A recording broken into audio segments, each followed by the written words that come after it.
What is up, you Washington football maniacs? It is your host, Brandon Scott. Greg is getting the night off. He's been putting a lot of good content out there. So I figured he needed a night off, man. So we're gonna get I'm a roll solo tonight, but we're gonna do studs and duds. Who looked good, who didn't against the Philadelphia Eagles game. So definitely tune and appreciate everybody. Definitely like, subscribe, comment below.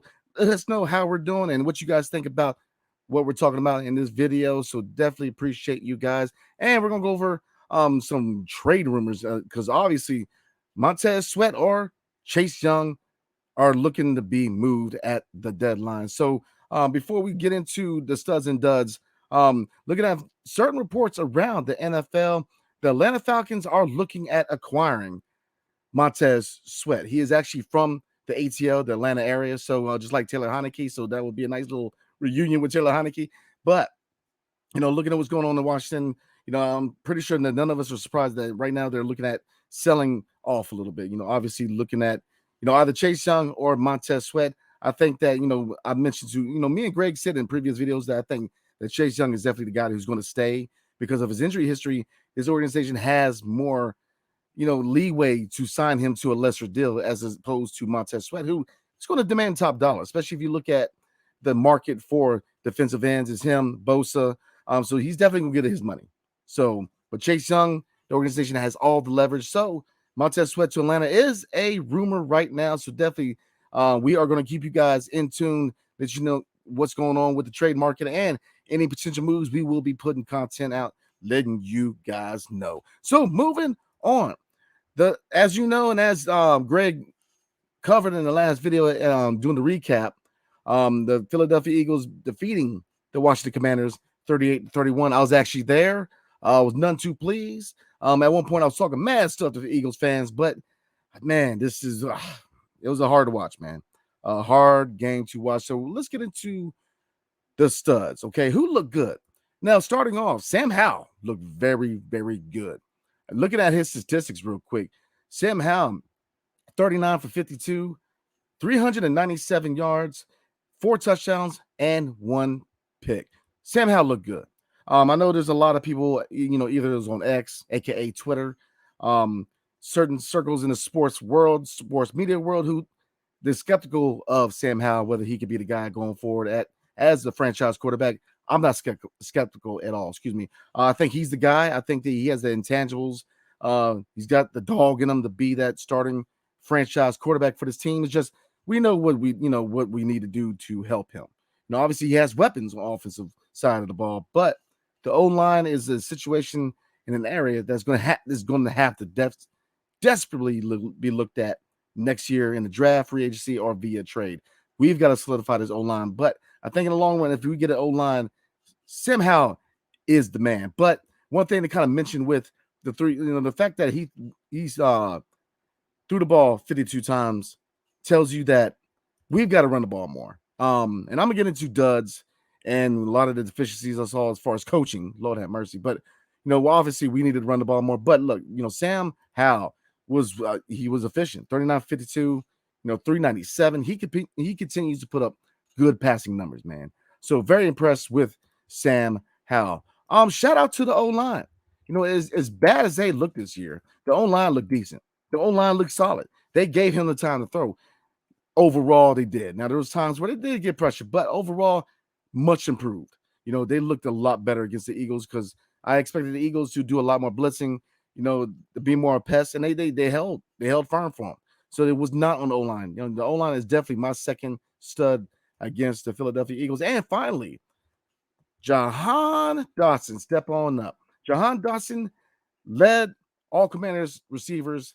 If you look at his stat line, 8 receptions for 108 yards and 1 touchdown. For all of us who said that, we believe that, including myself, that Jahan Dotson was going to have a breakout season, I think he still can.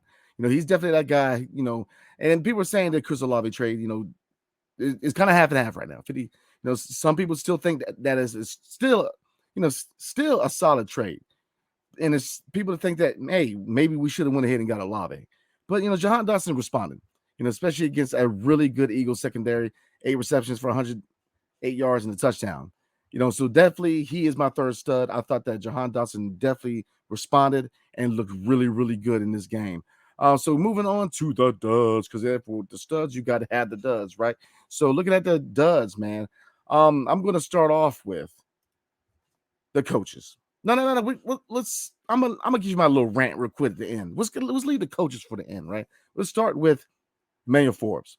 All right, he had no business guarding AJ Brown, and why they keep matching him against AJ Brown. Really, nobody really matched up well against AJ Brown, but Forbes looked the worst. I get it. He's a young man that I really think I really want him to succeed in DC, but a part of me still can't help to say, why didn't you just get Christian Gonzalez? Like, I think Forbes is a nice young man. I As far as his game, where I was critical was his size, and it shows.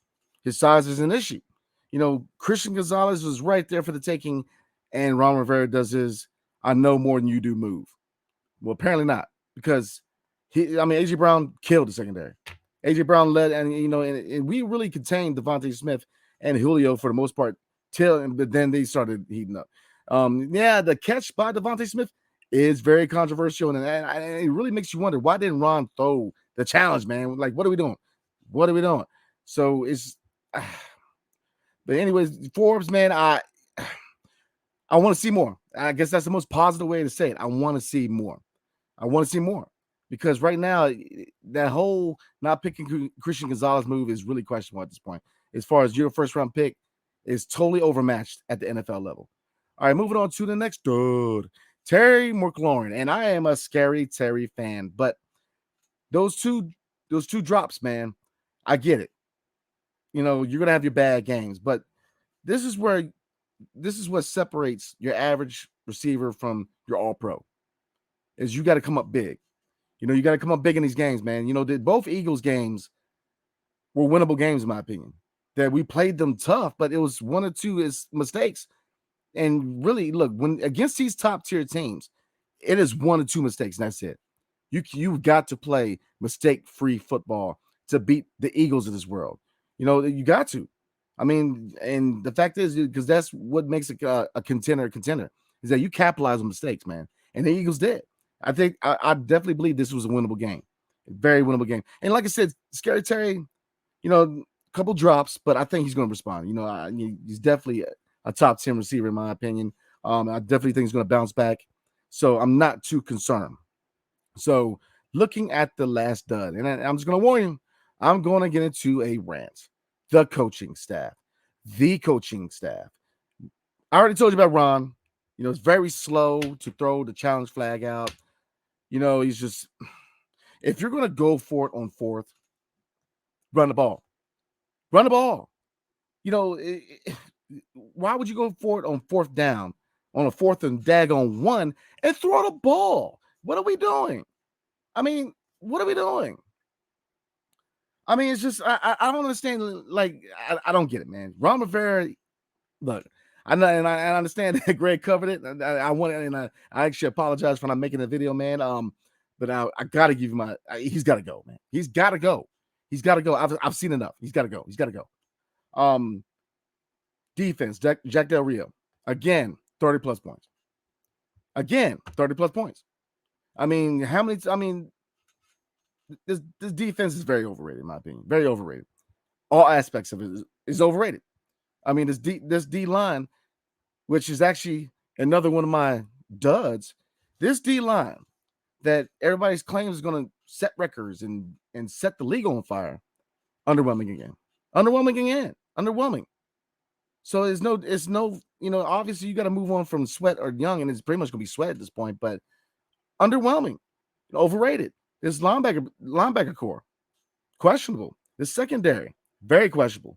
Because look, Forbes, what do you really have with Forbes? St. Juice ain't looking too good. And Fuller has been probably the most consistent one. But again, he ain't a number one. Go out there and spend money. Josh Harris, go out there and spend money. Go get a lockdown corner. Sign, trade, do what you got to do. Go get a lockdown.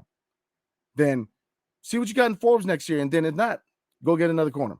Look, we need, right now is the time. We have the foundation for a team. We're not trash. We have good players on this team, but you've got to make the cuts where necessary. I definitely agree with trading Montez Sweat. Big fan of Sweat. Appreciate your service in DC. You will be missed, but time to go get assets for the draft. I mean, you've got to build on top of this foundation, man. Corner, the secondary. First of all, go pay Cam Curl, number one. But the corner position is abysmal, in my opinion. It's abysmal. So that's it on as far as the defense, man. I just thought the defense, in my opinion, is very, very overrated. But getting back to coaches, Lord have mercy. Eric Bieniemy, man. Eric Bieniemy, come on, man. This ain't Kansas City, bro. This ain't Kansas City. You got to stop this whole think you got Mahomes back there. You don't. You have got to coach around the personnel that you have. Running the ball 10 times a game, every game, you're not controlling the clock. You're not setting this offensive up for the pass. Eric, you're on your own 1 yard line and you pass the ball. You're on your own 1 line. Well, you're on your own 1 yard line and you pass not once, but twice. What are we doing? What are we doing? And then game's tied, fourth quarter, 7 minutes left. You have, at that time, 9 times out of 10, you're going to run the ball, drain the clock, and take as much time off the clock as possible. Try to score a touchdown or get it down and hit a field goal, and then challenge them at the waning moments of the game to try to score. But you're passing the ball tied because what's happened? What happened? He throws a pick. They're already in our red zone, and boom, there goes the game. In my opinion, obviously they try to fight back, but at that, in my opinion, that was the moment I walked out and went to my car because you run the ball. You're tied up in the fourth quarter with 7 minutes left. You run the ball. Why Eric Bieniemy is not running the ball is really, it just is mind numbing and it really irritates me. Run the ball. What is that to see to run the ball? You got a workhorse in Brian Robinson Jr. You got Chris Rodriguez who's ready to put in carries. You have Antonio Gibson who can put in quality carries if he can hold on to the ball. But you have so many weapons. You are too reliant on the pass. This is not Kansas City. Stop it.